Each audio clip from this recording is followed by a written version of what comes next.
Do you ever have like, there's those stories that you can't shake, but are there ever those stories, like you've interviewed some psychotic people, Oh like my, you've sat across from like, yeah, some real winners. Yeah, you betcha.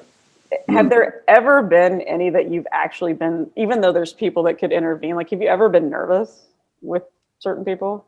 Not nervous that they would do any bad thing or anything like that, but you just want to make sure you get everything you can from them because I mean there are some who really are sociopaths and they will try to play you in every imaginable way and they think they're smarter and all of those things.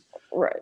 So there's a little dodging and weaving involved, but the ones that I recall most are the ones that are just blatant in describing what they did and not having any Just guilt. like no emotion behind it. Just I'll never forget the preacher who decided, based on his reading of the Bible, that you really should have plural wives, even though he wasn't LDS or anything. So he went out and he got a junior wife. He already had one and a few kids. And the junior wife lived with him for a little while until she got a little, she decided she wanted to go to college and she wanted to make something of herself. And this was not sitting well with the preacher. So he sent his regular wife off to Santa Barbara or something for the weekend with the kids. And he took the junior wife out for a very nice steak dinner.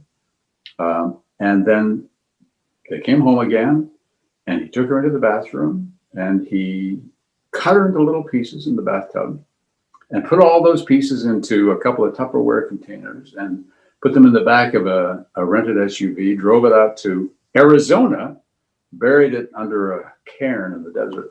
It took them years to figure out what happened, where she was and who she was even, and who did this.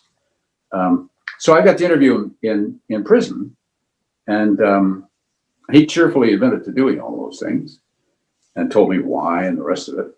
But so I was trying to get out of him where this fit into his sort of theological makeup. yeah. Aren't you supposed to love people? All that sort of thing. Right. He said, oh, no, we'll get back together in heaven. She's waiting for me now. And, once I die, we'll be married again. So. Oh, and you were like, oh, you're right where you should be. Yeah.